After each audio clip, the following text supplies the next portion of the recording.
Studio is live. Mics are up.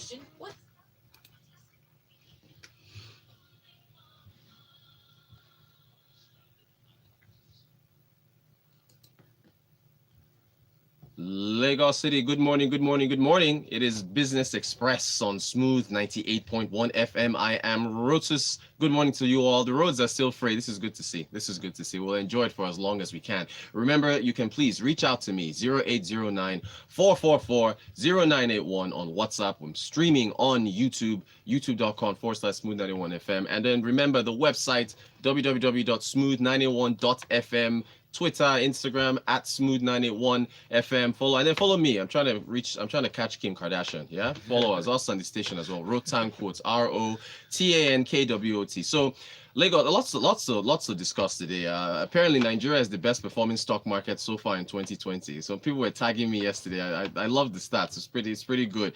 So I think we should start there. Let's start there. Remember, we're still continuing our data discussion from yesterday. Remember, we're looking at the fastest growing cities in the world. The Economist put Abuja there. We talked about that. We questioned whether Dangote really did gain $4.3 billion in wealth in 2019. We looked at that. So we continue today, but today we're continuing with Nollywood. We're looking at the business model of Nollywood. But first, let's do the stock market, because this is encouraging stuff. All right. So the Nigerian Stock Exchange so far, after 9 days. Yinka is sending a message. Which road is free? Okay, I'm sorry, Yinka. I'm sorry.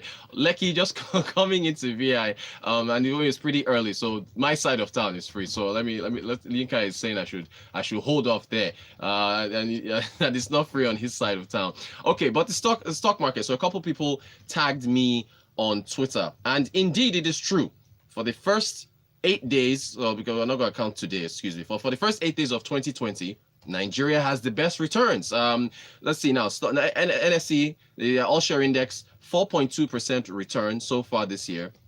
Ahead of it, number 2 is the S&P CLX IPSA index. I believe that's in Santiago, Chile, which is in Central America somewhere. That one tracks the most liquid stocks in Chile. Then the Blum stock index is 3rd. That one is in Beirut, in Lebanon. The RTS index, that one tracks stocks in Russia. Then the S&P BMV, that one is for Mexico. The KSE index, that's Karachi in, where is that? Pakistan, I believe. Then Mauritius, Kazakhstan, Shanghai, and then the S&P TSX, which is in Canada. So top 10, Nigeria's on top. Now, again, we should, keep in mind that it's early days. It's very early days. And we'll have to give the CBN, I guess, some props, because by shutting out funds from going into in participating in OMO, that money has to go somewhere. Remember, we spoke with Bumi D Money Buff. Follow her on Twitter at D Money Buff, BUFF. She told us about all the liquidity that was in the system, how the funds had to put, money has to go somewhere, and it looks like they are going into the equities market. So I would perhaps make the argument that this is a domestic push, because foreign investors are still enjoying OMO, at plus 13%. So it's good for the stock exchange. We'll see if it can be maintained going into the new year. And then it's still January. We're not going to be seeing first, we're going to now be looking at full year results coming in for 2018, see how companies performed last year. And then we move into the first quarter. We'll see how things go. All right. So now back to the data thing. Now, shout out to the Grapevine. I hope hopefully they'll discuss this on air between Valentine Ayo and the rest of their guests today. So, looking at 2019, now, Lagos, I want you guys to think about how to ascertain the profitability of a company. How do you ascertain the profitability of a company? Now, I'm using Nollywood because there was a list that came out a couple days ago. Right? It was from Film One Entertainment. They released the top 10 highest grossing Nollywood movies of the past decade. Let me give you the top 10 here. So the movies were The Wedding Party, 452 million naira gross, was number 1. The Wedding Party 2, 435 million naira. Chief Daddy, 387 million. King of Boys, 242 million. Merry Men, 237 million. Merry Men 2, which is still playing right now, 181 million. A Trip to Jamaica, 181 million for A Trip to Jamaica. Merry Men 2 is 181.4 at number 5. Number 7, A Trip to Jamaica, 181 million. This is all box office gross, so the profits they've made. 10 Days in Sun City, 178 million naira. 30 Days in Atlanta, 163 million. And Living in Bondage, the second one, the sequel, that's 160. All right, so these are the top grossing films as far as Nollywood is concerned over the past 10 years. Now, this is the thing. Lagos, please listen. The profit. How do you determine the profitability of these films? Now, I've been talking about this. We only get revenue, right? We only get the revenue. Every time an announcement is made, film made this much, it made that much. They never tell us the costs. They never tell us the costs. How do you ascertain the profitability of a film? Let me give you an example. I don't know how many of you have seen Jumanji, The Next Level. People, if I made a joke that President Buhari has a cameo in that film since it's Next Level, and some people believe me, but he doesn't have a cameo in the film. It's The Rock and some other people. It's a Jumanji sequel. If you type into Google Jumanji budget, immediately it will pop up on Google. Jumanji cost $125 million to make. Right? That's it, it pops up immediately. The budget pops up. Now, as far as the gross, how much the movie has made, it's made about $600 million worldwide. So 600 million minus your 125, right? Exactly. You'll see it's gross, that is international gross, worldwide gross. That's about a profit margin of about 488 million or so. So you can ascertain exactly how much profit the film has made.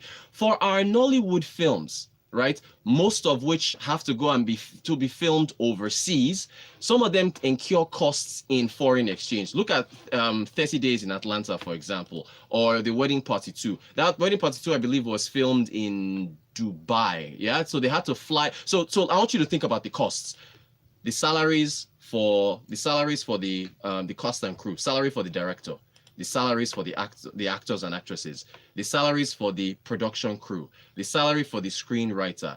Do we make equipment here? No, we do not. Most of our films, we have to either buy the equipment from overseas and import them, or if you're flying to another country, let's say Atlanta, to go and film a movie, you're going to rent the studio equipment that's there. So I don't know how that cost is in dollars. Over the course of time, while you're in another country filming a movie, everybody is staying in hotels, everybody is eating.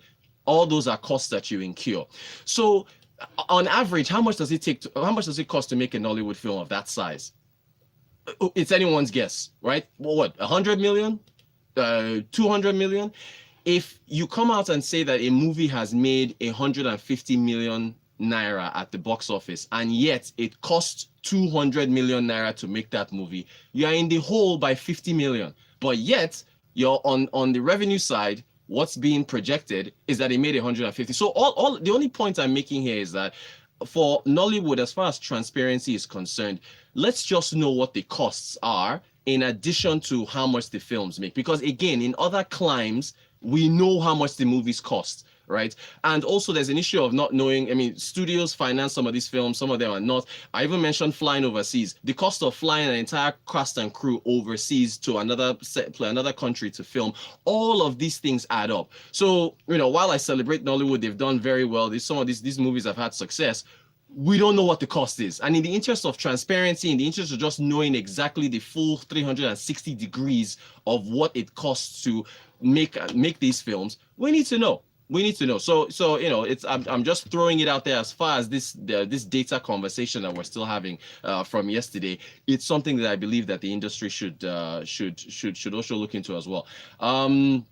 Let's see, Benga Kamo says, Rutus, that's the main problem. How much was spent? I suspect our filmmakers may not make as much as they declare. That's from Benga. It's Benga. Benga also says, Wedding Party 2 was also used as a promo for Dubai. Yes, and I think the government there subsidized some of the expenses. Yes. See, Benga, that's it. That's a good deduction, right? So you can make some of those kind of arrangements with another country. I think there was a film that Kunle Afolayo had. I think was it the CEO.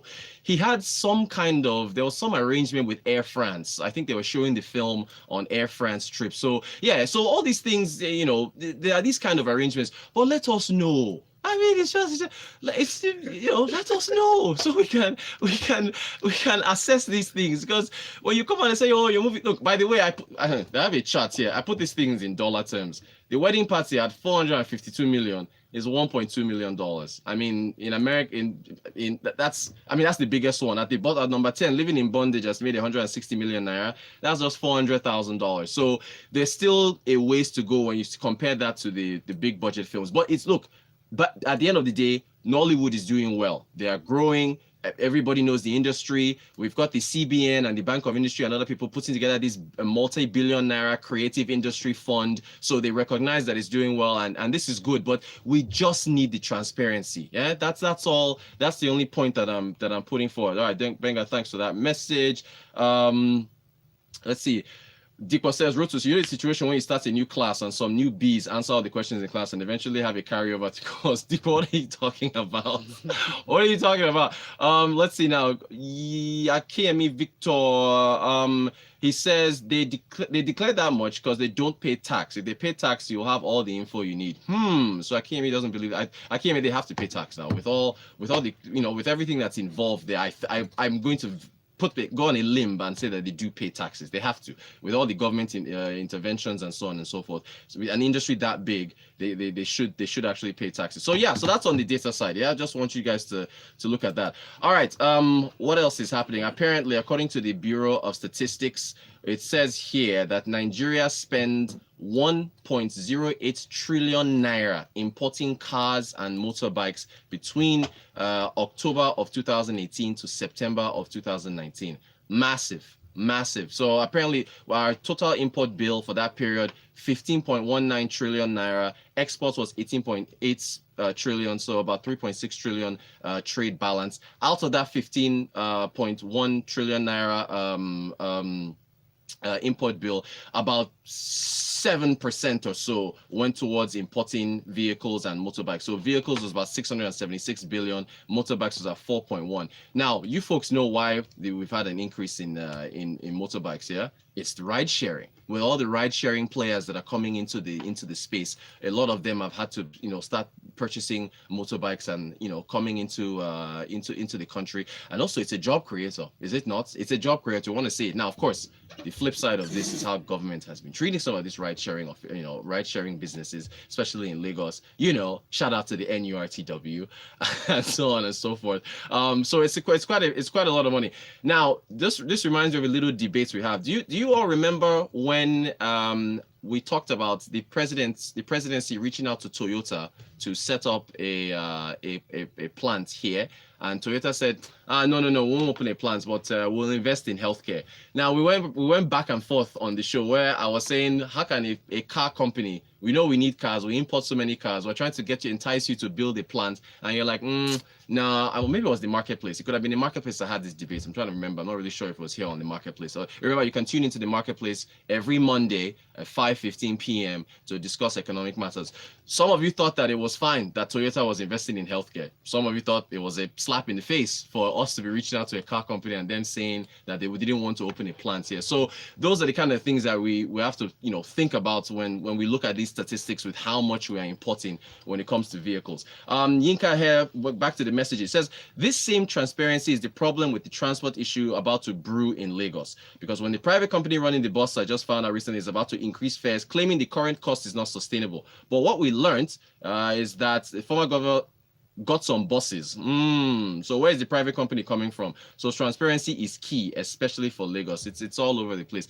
Do we really even have a public transportation system? Because from what I understand, most of the kekes, most of the okadas, most of the buses, they're owned by private individuals, right? So you have to wonder if that really is a private system, but a public transportation system. Thank you for that, Yinka.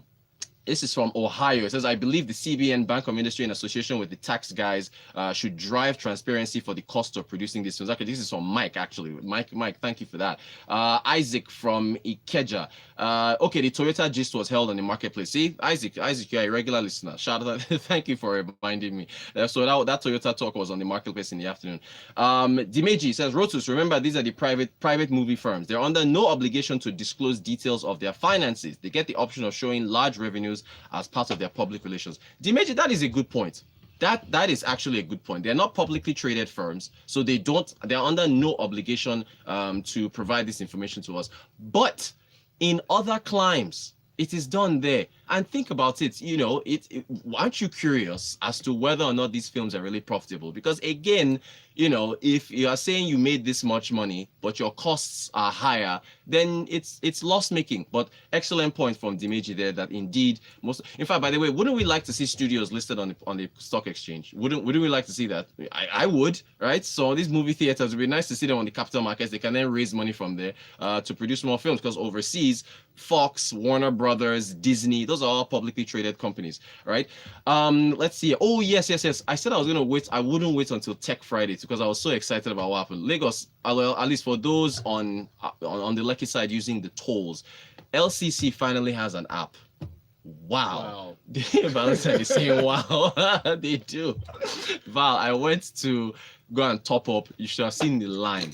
The line yesterday. Wow. Oh, dude, I'm telling you, the line was crazy. And as I got there, I said, hey, God, I'm going to stand here for how many hours if I can top up? Because, it's cash now. There have been issues. So there was a big sign that said, we now have an app. Please log on to the app and make your payment. Valentine, as I was standing there in line with this long set of people, I downloaded the app, put in my account number. In like 2 minutes, I made my payment and I drove.